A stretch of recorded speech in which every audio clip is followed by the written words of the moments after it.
Good morning. ഇന്ന് നമ്മൾ home science ആണ് എടുക്കാൻ പോണത്. ഹോം സയൻസിൽ നെക്സ്റ്റ് മൊഡ്യൂൾ ബി മൊഡ്യൂളിൽ നമുക്കുള്ള ഫസ്റ്റ് ചാപ്റ്റർ ദ ഡിസൈൻ അല്ലെങ്കിൽ മാതൃക.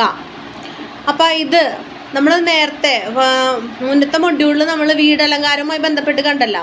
ഇവിടെ നമ്മൾ നമ്മൾ ധരിക്കുന്ന വസ്ത്രങ്ങളൊക്കെ ആയിട്ടുള്ള എംബ്രോയിഡറീസും അതിൻ്റെ ഡിസൈനും കാര്യങ്ങളൊക്കെ ആയിട്ടുള്ള കാര്യങ്ങളാണ് നമ്മൾ ഈ മൊഡ്യൂളിൽ ഒരു 3 ചാപ്റ്റർ ഉണ്ട്. ആ 3 ചാപ്റ്ററിൽ പഠിക്കാനായിട്ട് പോണത്. അപ്പോൾ ഇവിടെ നമ്മൾ ഡിസൈനെ കുറിച്ച് അല്ലെങ്കിൽ മാതൃക ഡിസൈനെ കുറിച്ചിട്ടാണ്, വസ്ത്രങ്ങളുടെ കാര്യങ്ങളാണ് നമ്മൾ ഈ ചാപ്റ്ററിൽ പഠിക്കാനായിട്ട് പോണത്. ഇതിൽ ചില ടേംസ് ഒക്കെ നമ്മളൊന്ന് പഠിച്ചോർത്തിരിക്കേണ്ടതായിട്ടുണ്ട്. പിന്നെ ബാക്കിയൊക്കെ നമുക്ക് വായിച്ചാൽ മനസ്സിലാവും. അപ്പോൾ എന്താണ് ഡിസൈൻ അല്ലെങ്കിൽ മാതൃക, എന്താണ് ഡിസൈൻ എന്ന് നമുക്ക് നോക്കാം. ഏതെങ്കിലും ഒന്ന് ഉണ്ടാക്കുന്നതിന് മുൻപ് അതിൻ്റെ ഒരു രൂപം വരച്ചുണ്ടാക്കുന്നതിനാണ് നമ്മൾ ഡിസൈൻ എന്ന് പറയുക. ഒരു കാര്യം ഉണ്ടാക്കാൻ പോണേക്കാളും മുന്നെന്താണ് അതിൻ്റെ ഒരു രൂപം നമ്മൾ വരച്ചുണ്ടാക്കും. അതിനെയാണ് ഡിസൈൻ എന്ന് പറയുന്നത്. ഇപ്പോൾ വീട് വയ്ക്കാൻ പോണേക്കാളും മുന്നേ നമ്മൾ പ്ലാൻ വരയ്ക്കും. അതാണ് എന്ത് ഡിസൈൻ. ഇനി ഏതൊക്കെ തരത്തിലുള്ള ഡിസൈനുകളാണല്ലേ നോക്കാം. Geometrical design, simplified design, naturalised design, stylised design, abstract design. അങ്ങനെ 5 തരം ഡിസൈനുകളാണുള്ളത്. 5 തരം ഡിസൈനുകളുണ്ട്. Geometrical, simplified, naturalised, stylised, abstract. ഇനി ഓരോ ഡിസൈനും എന്താണെന്ന് നമുക്ക് നോക്കാം. ജിയോമെട്രിക്കൽ ഡിസൈൻ, ജോമെട്രിക്കൽ എന്നുള്ള അർത്ഥമാണ് പറയുന്നത് കേട്ടോ. ജോമെട്രിക്കൽ അപ്പോൾ എന്താണ്, ഏതെങ്കിലുമൊക്കെ ജോമെട്രിക്കൽ രൂപങ്ങൾ, ഇപ്പോൾ ത്രികോണോ വൃത്തോ അല്ലെങ്കിൽ ചതുരോ അല്ലെങ്കിൽ ഏതെങ്കിലും ഒക്കെ എന്താണ് ജോമെട്രിക്കൽ രൂപങ്ങൾ വരച്ച് വയ്ക്കുന്നതിനെയാണ് എന്ത് പറയുക, ജോമെട്രിക്കൽ ഡിസൈൻ.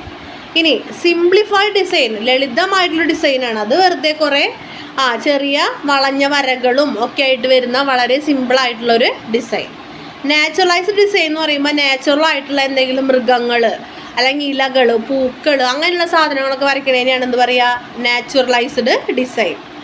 ഇനി സ്റ്റൈലൈസ്ഡ് ഡിസൈൻ എന്ന് പറയുമ്പോൾ ഈ ഒരു ഡിസൈൻ സൂപ്പറാക്കുന്നതിന് വേണ്ടിയിട്ട് എന്ത് ചെയ്യാണ്, ആ വളഞ്ഞ വരകൾക്കൊപ്പം വേറെ എന്തെങ്കിലും കാര്യങ്ങളൊക്കെ കൂടെ ഒന്നും കൂടി അതിനെന്ത് ചെയ്യാണ്, സ്റ്റൈലിഷ് ആക്കാണ്.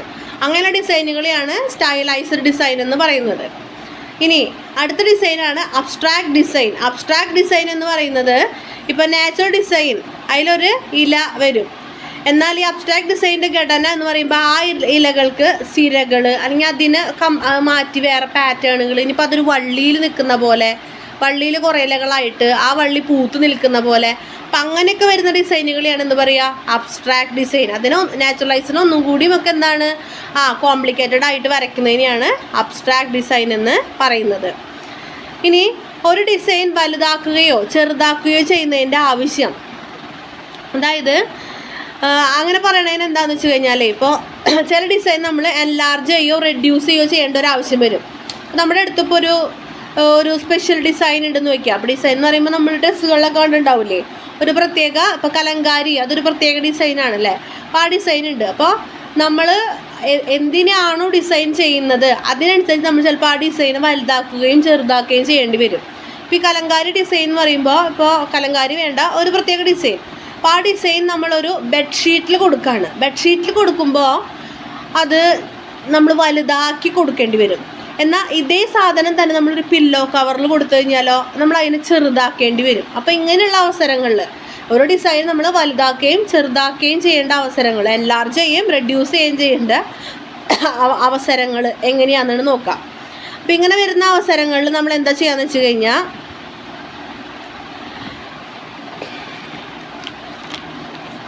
എംബ്രോയിഡറിക്കായിട്ട് നമ്മൾ ആദ്യം ഒരു ഡിസൈൻ തിരഞ്ഞെടുക്കുക.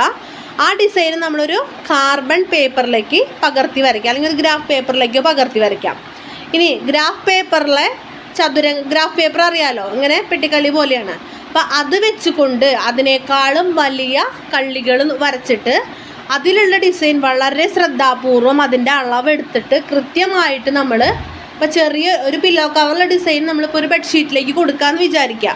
അപ്പോൾ നമ്മുടെ കയ്യിൽ ഡിസൈൻ ഉണ്ട്. ആദ്യം ആ ഡിസൈൻ നമ്മൾ ട്രേസ് പേപ്പറോ അല്ലെങ്കിൽ എന്താണ് ഒരു കാർബൺ പേപ്പർ വെച്ചിട്ട് ഒരു ഗ്രാഫ് പേപ്പറിലേക്ക് വരയ്ക്കുകയാണ്. ഗ്രാഫ് പേപ്പറിലേക്ക് വരയ്ക്കുമ്പോൾ നമുക്കറിയാം എന്താണ് അതിൻ്റെ കള്ളീസിൽ നമ്മളത് കിട്ടും. എന്നിട്ട് ഓരോ കള്ളികളിലും എങ്ങനെ വരുന്നു എന്നുള്ളത് അതിനേക്കാളും വലിയ, ഗ്രാഫ് പേപ്പറിനേക്കാളും വലിയ ബെഡ്ഷീറ്റിന് പറ്റുന്ന തരത്തിലുള്ള കള്ളികളുള്ള ഒരു പേപ്പറിലേക്ക് നമ്മൾ ആ ഡിസൈനെ നോക്കി നോക്കി നോക്കി നോക്കി അപ്പോൾ ഇത്ര കള്ളികളിൽ ഇത്രാമത്തെ കള്ളിയിൽ ഇന്ന വര വന്നു എന്നൊക്കെ നോക്കി നോക്കി ശ്രദ്ധാപൂർവം നമ്മൾ ആ ഡിസൈന് വരച്ചെടുത്തിട്ട് പിന്നെ നമ്മൾ എന്ത് ചെയ്യുക, ഈ ബെഡ്ഷീറ്റിൽ കൊണ്ടുപോയിട്ട് അത് വരയ്ക്കുക. ഇങ്ങനെയാണ് ചെറിയ ഡിസൈനുകളെ വലുതാക്കുകയോ അല്ലെങ്കിൽ വലിയ ഡിസൈനുകളെ ചെറുതാക്കുകയോ ചെയ്യുക. ചെറുതാക്കുമ്പോഴും ഇങ്ങനെ തന്നെ ആദ്യം അതിനൊരു കാർബൺ പേപ്പറിൽ എടുക്കുക, എന്നിട്ട് പിന്നെ അതിനെ ഗ്രാഫ് പേപ്പറിൻ്റെ രീതിയിലേക്ക് മാറ്റാം. ഇങ്ങനെയാണ് അതിൻ്റെ ഒരു ആവശ്യകത വരുന്നത്. ഇനിയിപ്പോൾ നമ്മളൊരു ഡിസൈൻ സെലക്ട് ചെയ്യുകയാണ്. അപ്പോൾ ഒരു ഡിസൈൻ സെലക്ട് ചെയ്യുമ്പോൾ നമ്മൾ എന്തൊക്കെ കാര്യങ്ങൾ ശ്രദ്ധിക്കണം, അല്ലെങ്കിൽ നമ്മളൊക്കെ എന്തൊക്കെ കാര്യങ്ങൾ നമ്മൾ നമ്മുടെ മൈൻഡിൽ വെക്കണം ഡിസൈൻ സെലക്ട് ചെയ്യും മുന്നേ. ആവശ്യത്തിനനുസരിച്ചുള്ള ഡിസൈൻ തിരഞ്ഞെടുക്കുക. ഇപ്പോൾ കുട്ടികളുടെ വസ്ത്രങ്ങളൊക്കെ ആണെങ്കിൽ എന്താണ്, നമ്മൾ കാർട്ടൂണായിട്ടുള്ള ഡിസൈൻസൊക്കെ എടുക്കാം. വസ്ത്രത്തിൻ്റെ ആകൃതിയും വലിപ്പവും അനുസരിച്ച് ഡിസൈൻ തിരഞ്ഞെടുക്കുക. വസ്ത്രത്തിൻ്റെ ഘടന അനുസരിച്ച് ഡിസൈൻ തിരഞ്ഞെടുക്കുക. ഇപ്പോൾ ലൈറ്റ് എംബ്രോയിഡറി, ഷിഫോൺ പോലുള്ള വസ്ത്രങ്ങൾ ഉപയോഗിക്കുകയാണെങ്കിൽ അപ്പോൾ അവിടെ ഷിഫോണിലൊന്നും നമുക്ക് ഹെവി ആയിട്ടുള്ള എംബ്രോയിഡറി ഒന്നും കൊടുക്കാൻ പറ്റില്ല. ഷിഫോൺ ടൈപ്പുള്ളത് നല്ല എന്താ പറയുക, ഇപ്പോൾ ജോർജറ്റ് അങ്ങനെയുള്ള മെറ്റീരിയൽസൊക്കെ ആണെങ്കിൽ നമുക്ക് ഒരു ഹെവി വർക്കൊക്കെ കൊടുക്കാൻ പറ്റും. അപ്പോൾ ആ തുണിത്തരം അനുസരിച്ചിട്ടുള്ള വർക്കുകൾ കൊടുക്കാം. സന്ദർഭത്തിനനുസരിച്ച് ഡിസൈന് വ്യത്യാസപ്പെടുന്നു. അപ്പോൾ അതായത് കല്യാണം നമ്മൾ ഹെവി ആയിട്ട് കൊടുക്കും, പക്ഷെ അതേപോലെ എന്താണ് വേറെ ഓഫീസ് ജോലിക്കൊക്കെ ഇടാൻ പോണ പോലത്തെ ഒരു സാരിയിൽ നമ്മൾ അത്ര ഹെവി ഡിസൈൻസ് കൊടുക്കാറില്ല. സ്ത്രീകളുടെ വസ്ത്രം ഒരിക്കലും പുരുഷന്മാർക്ക് ഉചിതമാവില്ല. ധരിക്കുന്നയാളുടെ പ്രായവും ഒരു ഡിസൈൻ തിരഞ്ഞെടുക്കുമ്പോൾ ശ്രദ്ധിക്കുക. ഒരു മറ്റേ വയസ്സായവർക്കുള്ള ഡ്രസ്സുകളിൽ ഒരിക്കലും നമ്മൾ കൗമാരപ്രായക്കാരെ പോലത്തെ ഡിസൈൻസ് യൂസ് ചെയ്യില്ല. തുണിയുടെ കളറും എംബ്രോയിഡറിയുടെ കളറും നല്ലത് തിരഞ്ഞെടുക്കുക. വസ്ത്രത്തിൽ എടുത്തു കാണിക്കുന്ന സ്ഥലങ്ങളിൽ എംബ്രോയിഡറി ചെയ്യുക.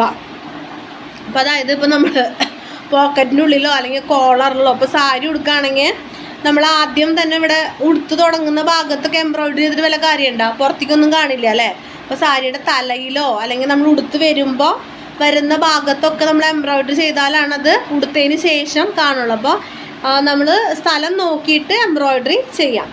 ധരിക്കാൻ പ്രയാസമുള്ള രീതിയിൽ എംബ്രോയിഡറി വസ്ത്രങ്ങൾ ഹെവി ആവരുതെന്ന്, വല്ലാണ്ടായിട്ട് അങ്ങോട്ട് പൊന്തിച്ചിടാൻ പറ്റാത്ത അവസ്ഥയിലേക്ക് ഹെവി ആവാൻ പാടില്ല. ശരീരം ഉരസുന്ന രീതിയിലുള്ള വർക്കുകളൊന്നും പാടില്ല. അപ്പോൾ ആൾക്കാർക്ക് അത് ഇഷ്ടമുണ്ടാവില്ല. അപ്പോൾ ഇങ്ങനെയുള്ള ഡിസൈനുകളൊക്കെ നോക്കിയിട്ട് വേണം നമ്മൾ സെലക്ട് ചെയ്യാനായിട്ട്. ഇതാണ് ഒരു ഡിസൈൻ സെലക്ട് ചെയ്യുമ്പോൾ നമ്മൾ നോക്കേണ്ട കാര്യങ്ങൾ. ഇനി ഇപ്പോൾ നമ്മൾ ഡിസൈൻ പകർത്തുന്നു എന്നൊക്കെ നേരത്തെ ഒരു കാര്യം പറഞ്ഞു അല്ലേ, ഡിസൈൻ വലുതാക്കാനും ചെറുതാക്കാനും ഒക്കെ. അപ്പോൾ ഇനി എങ്ങനെയൊക്കെ ഡിസൈൻ പകർത്താം, അല്ലെങ്കിൽ എന്താണ് method of transferring a design, ഒരു ഡിസൈൻ എങ്ങനെയൊക്കെ പകർത്താം. Method of transferring a design. ഒന്നെന്ന് പറയുന്നത് നമുക്ക് ഡയറക്റ്റ് മെത്തേഡാണ്, നേരിട്ട് പകർത്താം. അത് നന്നായിട്ട് വരയ്ക്കാൻ അറിയുന്ന ആളാണെങ്കിൽ എന്താണ് ആ ഡിസൈൻ നോക്കിയിട്ട് അങ്ങോട്ട് വരയ്ക്കാം. രണ്ടാമത്തത് കാർബൺ പേപ്പർ ഉപയോഗിച്ചെന്ന് പറയുമ്പോൾ പച്ച, മഞ്ഞ, ചുവപ്പ്, നീല, വെള്ള അങ്ങനെയുള്ള കളറുകളിൽ ലഭ്യമാണ്. അപ്പോൾ ആദ്യം തുണി കട്ടിയുള്ള മിനുസമുള്ളൊരു സ്ഥലത്ത് ടേപ്പ് ഉപയോഗിച്ച് ഉറപ്പിക്കുക. അതിനുശേഷം ഡിസൈൻ്റെ ഭാഗത്തായിട്ട് കാർബൺ പേപ്പർ വയ്ക്കുക. എന്നിട്ട് അതിൽ നിന്ന് നമ്മൾ കാർബൺ പേപ്പറിൽ ഡിസൈൻ വരച്ചെടുക്കുക. ഇനിയുള്ളത് ബാക്ക് ട്രാക്കിംഗ് എന്ന് പറയുമ്പോൾ ഡിസൈൻ എടുത്തൊരു ട്രേസിങ് പേപ്പറിൽ വരയ്ക്കുക. ആദ്യം ഡിസൈൻ എന്ത് ചെയ്യുക, ഒരു ട്രേസിങ് പേപ്പറിൽ പെൻസിൽ ഉപയോഗിച്ച് വരയ്ക്കുക. അത് ഡിസൈൻ്റെ പുറകു വശത്തുനിന്ന് വേണം വരയ്ക്കാനായിട്ട്, നല്ല ബോൾഡായിട്ട് വരയ്ക്കണം. എന്നിട്ട് എന്താ ട്രേസിങ് പേപ്പർ വേറെ തുണിയിൽ വെച്ചിട്ട് അതിൽ നിന്ന് എടുത്ത് വരയ്ക്കാം. ഇനിയുള്ളത് ബട്ടർ പേപ്പർ വെച്ചെന്ന് പറയുമ്പോൾ ബട്ടർ പേപ്പർ വെച്ചിട്ട് ഡിസൈനിൽ നമ്മളിങ്ങനെ സുഷിരങ്ങൾ ഉണ്ടാക്കിക്കൊണ്ടിരിക്കുക. ഡിസൈനുള്ള ഭാഗത്ത് സുഷിരങ്ങൾ ഉണ്ടാക്കുക. അതിന് ശേഷം നീലം മണ്ണെണ്ണയിൽ മുക്കിയിട്ട് ഈ ബട്ടർ പേപ്പറിൻ്റെ മുകളിൽ ഇങ്ങനെ കാണിക്കുക. അപ്പോൾ അത് അവിടെ ഇങ്ങനെ പിടിച്ചു നിൽക്കും, കളർ പിടിച്ചു നിൽക്കും. അപ്പോൾ ആ ഷേപ്പ് അതിൽ വരും. എന്നിട്ട് നമ്മൾ എവിടെയാണോ ഡിസൈൻ വെക്കേണ്ടത് അത് അവിടെ കൊണ്ടുപോയിട്ട് ആ സാധനം അങ്ങോട്ട് ആക്കി കഴിഞ്ഞാൽ അതിൻ്റെ ഉള്ളിൽ ആ കുത്ത് വീഴും, ഈ നീലത്തിൻ്റെ കളർ ഇങ്ങനെ വീഴും. അപ്പോൾ പിന്നെ നമ്മൾ അവിടെ അത് യോജിപ്പിച്ച് വരയ്ക്കാം. ഇനി ഗ്ലാസ് പ്ലേറ്റ് ആൻഡ് ലൈറ്റ്. ഇങ്ങനെ ഒരു കസേരമ ഒരു ഗ്ലാസ് വയ്ക്കുക, ഒരു ഗ്ലാസ് ഷീറ്റ് വയ്ക്കുക, അതിൻ്റെ അടിയിൽ നല്ല ലൈറ്റ് വയ്ക്കുക, അതിൻ്റെ മുകളിൽ നമ്മുടെ ഡിസൈൻ വയ്ക്കുക. എന്നിട്ട് ഇപ്പോൾ തുണി വയ്ക്കുക, അതിൻ്റെ മുകളിൽ നമ്മളൊരു പേപ്പർ വെച്ചിട്ട് എന്ത് ചെയ്യുക, അപ്പോൾ അടിയിൽ നല്ല ലൈറ്റ് വരിക, ഗ്ലാസ്സാണ്. അപ്പോൾ നമ്മൾ ആ പേപ്പറിൽ അല്ലെങ്കിൽ ആ ട്രേസ് പേപ്പറോ അല്ലെങ്കിൽ എന്ത് പേപ്പറോ യൂസ് ചെയ്യണമെന്ന് വെച്ചാൽ ആ പേപ്പറിൽ നമുക്ക് ആ ഡിസൈൻ നന്നായിട്ട് കാണാൻ പറ്റും. അപ്പോൾ ആ ഡിസൈൻ നമുക്കിങ്ങനെ ട്രേസ് എടുത്ത പോലെ വരയ്ക്കാം. ഇനിയുള്ളത് ടെംപ്ലേറ്റ് ആണ്. അതായത് ഒരു ഡിസൈൻ്റെ ടെംപ്ലേറ്റ് നമ്മൾ ആദ്യം വെട്ടി ഉണ്ടാക്കുക, കാർഡ് ബോർഡിൽ അങ്ങനെ വെട്ടി ഉണ്ടാക്കുക. അതിനുശേഷം ആ ടെംപ്ലേറ്റ് എന്ത് ചെയ്യുക, ടെംപ്ലേറ്റ് എന്ന് പറഞ്ഞാൽ കട്ടൗട്ട് പോലെ അത് കൊണ്ടുപോയിട്ട് നമ്മൾ എവിടെയാണ് ഡിസൈൻ ചെയ്യാൻ ഉദ്ദേശിക്കുന്നത് അവിടെ കൊണ്ടുപോയിട്ട് വരയ്ക്കുക. ഇങ്ങനെയാണ് പലതരത്തിൽ ഡിസൈനുകൾ നമുക്ക് ട്രാൻസ്ഫർ ചെയ്യാവുന്ന മെത്തേഡുകൾ.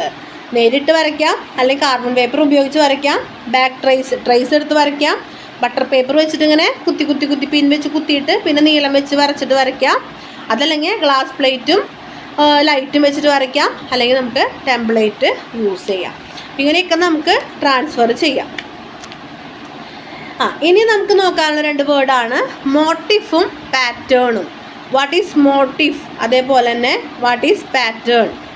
ഒരു രൂപത്തിനാണ് മോട്ടീഫ് എന്ന് പറയുന്നത്. ഈ രൂപത്തിൽ നിന്നാണ് രൂപകൽപ്പന തുടങ്ങുന്നത്. ഏതെങ്കിലും ഒരു രൂപം, അപ്പോൾ എന്താണ്, ഒരു ഇല അല്ലെങ്കിൽ ഒരു പൂവ്, അപ്പോൾ അതിനെ ബേസ് ചെയ്തിട്ടാണ് ബാക്കി അതിൻ്റെ ഡിസൈൻസ് വരുന്നത്. അപ്പോൾ ആ ഒരു രൂപത്തിനെയാണെന്ന് പറയുക മോട്ടീഫ് എന്ന് പറയുന്നത്. ഇനി പാറ്റേൺ എന്ന് പറയുന്നത് ഒരു പ്രതലത്തിൽ ഒരേ ഇടവേളയിൽ ഒരു മോട്ടീഫ് ആവർത്തിക്കുമ്പോൾ അതിനെ പാറ്റേൺ എന്ന് പറയുന്നു. അപ്പോൾ ഇലകൾ ഇങ്ങനെ പാരലായിട്ട് ഇങ്ങനെ വന്നുകൊണ്ടിരിക്കാന്ന് വയ്ക്കുക, അപ്പോൾ അതൊരു പാറ്റേൺ ആണ്. അല്ലെങ്കിൽ എന്താണ്, ഇലകൾ പാരലായിട്ട് വന്നിട്ട് അതിന് പെർപെൻഡിക്കുലറായിട്ട് വെറുതെ വട്ടം വന്നു, ഞാൻ വെറുതെ ഒരു ഡിസൈൻ പറയണതാട്ടാ, ഇങ്ങനെ വട്ടം വന്നു, അപ്പോൾ അതൊരു പാറ്റേൺ ആണ്. അപ്പോൾ ഒരു പ്രത്യേക ഇടവേളയിൽ ഒരു പ്രതലത്തിൽ മോട്ടീഫുകൾ ഇങ്ങനെ ആവർത്തിക്കുകയാണെങ്കിൽ നമുക്ക് അതിനെന്ത് പറയാം, അതിന് നമുക്ക് പാറ്റേൺ എന്ന് പറയാം. അപ്പോൾ ഒരു രൂപത്തിനെയാണ് നമ്മൾ മോട്ടീഫ് എന്ന് പറയുക. ആ മോട്ടീഫിൽ നിന്നാണ് ഡിസൈൻ തുടങ്ങുന്നത്. ഒരു പ്രതലത്തിൽ ഒരേ ഇടവേളയിൽ ഒരു മോട്ടീഫ് ആവർത്തിക്കുമ്പോൾ അതിനെ പാറ്റേൺ എന്ന് പറയുന്നു. ഈ പാറ്റേണിൻ്റെ ആവർത്തനം എന്താണ്, ഒരു ഡിസൈനെ സൃഷ്ടിക്കുന്നു. അപ്പോൾ ഇതാണ് നമുക്ക് വേറെ നോക്കാനുള്ള 2 വേർഡ്സ്.